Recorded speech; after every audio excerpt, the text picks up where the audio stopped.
Okay, next we will discuss the physical significance of psi mod square. As we know that the wave function psi, which I will represent by psi of x o t, which is a function of both position and time, is a complex function.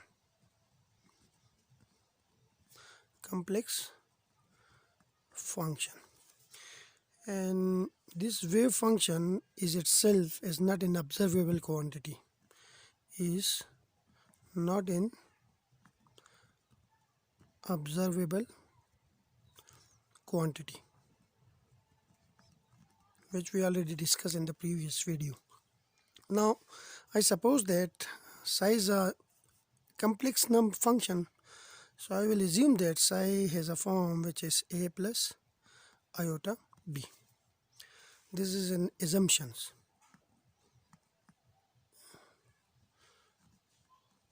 Now if we take the complex conjugate of this wave function, which we will represent by psi steric, then its complex conjugate will be equal to a minus iota b.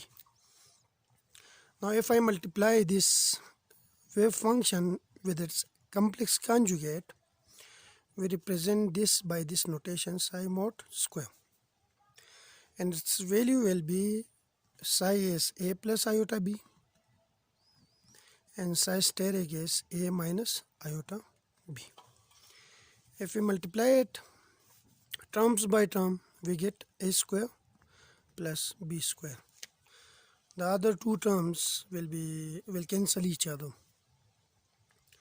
Now this is a real quantity, a real number,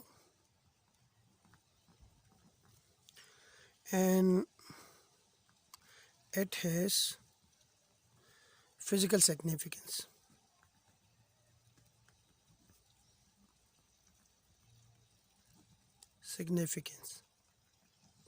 We can say that this is an observable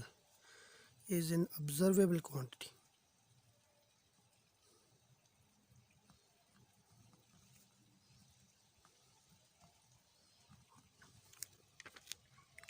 Now in 1926, a physicist known as Max Born give the statistical interpretation of this quantity. Give the statistical interpretation of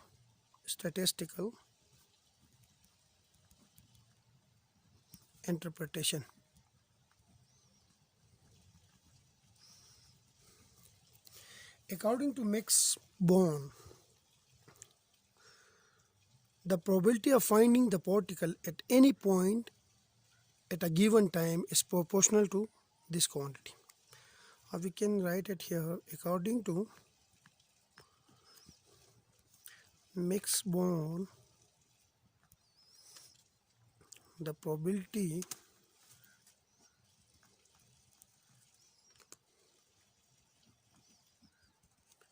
of finding the particle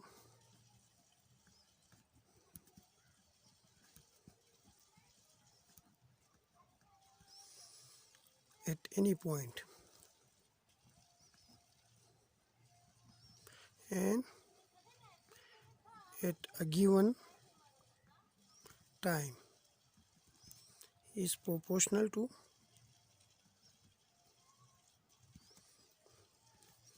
this quantity,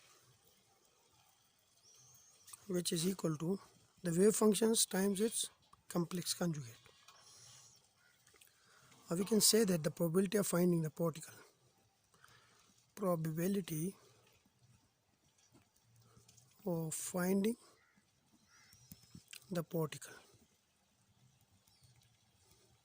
is proportional to psi mod square. Now if psi mod square has a large value, value. If the number we get from this one has a large value, then we can say that we have a strong possibility of finding the particle. Then there is a strong possibility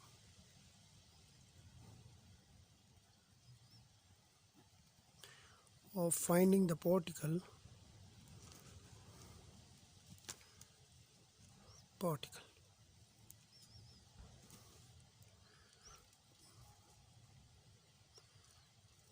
at any point at a given time.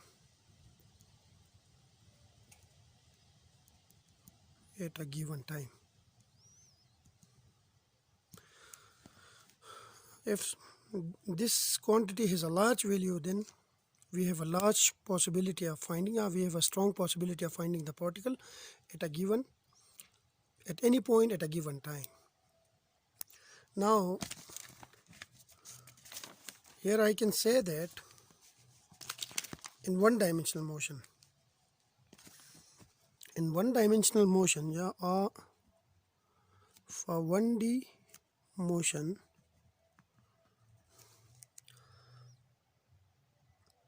this quantity psi, which is a function of position and time mod square,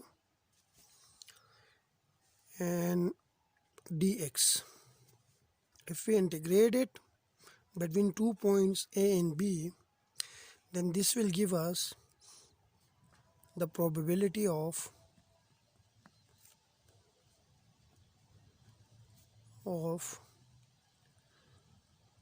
finding the particle between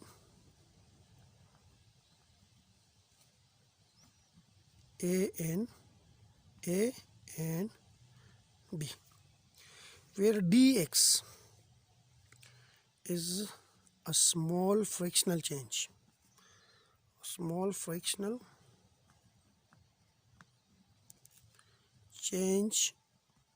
in x. Now, suppose we have, in this direction we have x, and in this direction we have this psi mod square, and suppose the wave function or this quantity looks like this.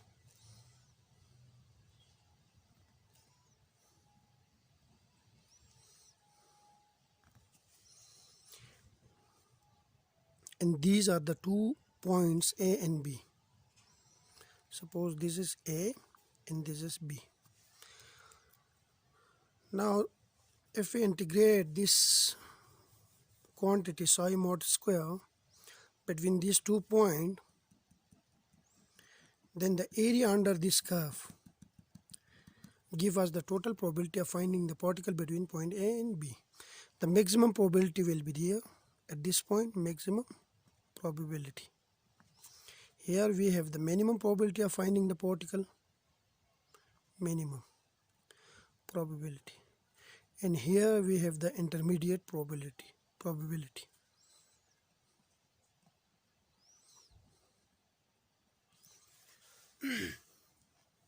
Now the area under the curve, and the curve is for this one, the area under the curve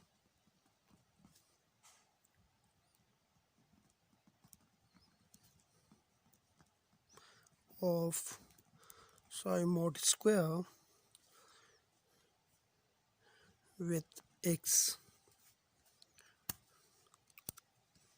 with this x in a given region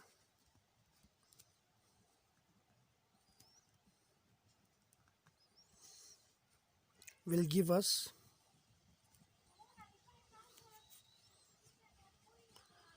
the probability of the particle.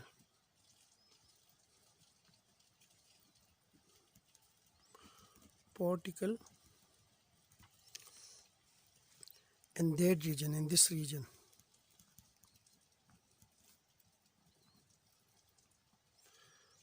at a given time.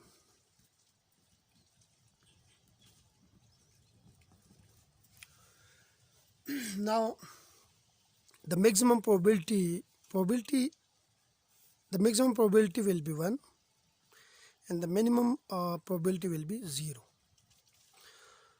So we can say that where the probability is 1 and where it is less than 1, I will give you an example. Suppose we have an electric field. The direction of electric field is shown here. Here we have the positive charge and here we have the negative charge. Two plates, one is positive, one is negative, and in between this plate we have electric field which is given here. Now suppose we place a positive charge plus Q at this point, which is initially, its initial velocity is 0 v1. The moment we place this positive charge here, then it will move in the direction, it will accelerate in the direction of this electric field. Now I suppose that this charge in this electric field is bound to move between these two walls. This is wall A and this is wall B. But these walls are impermeable. By impermeable, I mean that if the charge moves, then the charge cannot escape these two walls or cannot penetrate these two walls. Suppose this charge is initially at, we place at this point, its initial velocity is 0, then it will accelerate in the direction of electric field. So here we have another velocity, here we have another velocity v3. It hits the wall, and after hitting the wall it will bounce back in this way. Now the moment I place the charge here, it will accelerate, so its velocity increases. It hits the wall with a higher velocity, and then it rebounds back and reaches to these points, and again its velocity becomes 0, and once its velocity becomes 0, then it starts its motion in the direction of electric field. So at this point the probability of finding the particle is large because its speed becomes 0. The moment the particle speed is 0, we can easily measure it. But as the particle moves in this way, then its speed increases, so we have a less probability of finding the particle. At this point we have the minimum probability of finding the particle. So at this point we have a maximum probability, at this point we have a probability less than this point, at this point we have a probability which is less than these 2 points, at this point we have the minimum probability. But in between these 2 points A and B, the probability is 1. Like if we calculate, if we find the particle between these 2 points, then its probability will be 1 because the particle surely will be at these 2 points. But here the probability is small, here large, here the probability is small, here the probability is again small. So this is the example where the probability is 1 and where the probability is less than 1. Now if we consider a 3-dimensional case, suppose we have a cubic shaped structure and this is a small cuboid. Then in 3-dimensional case, the wave function, which will be a function of 3 coordinates x, y and z, and also a function of t.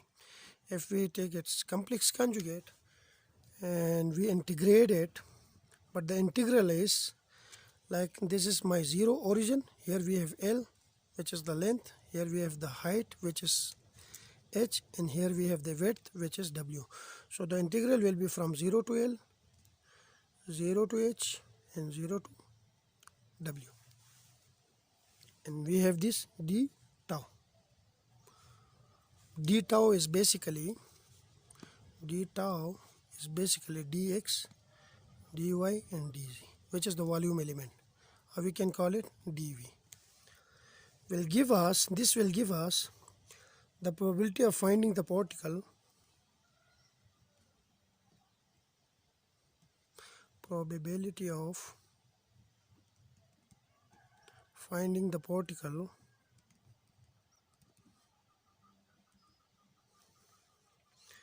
in the cuboid.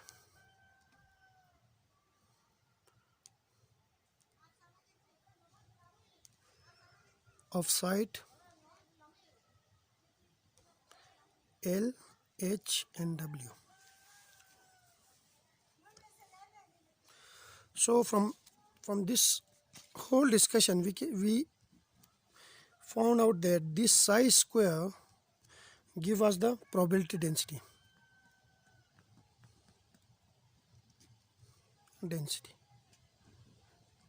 and this psi mod square times d tau give us the probability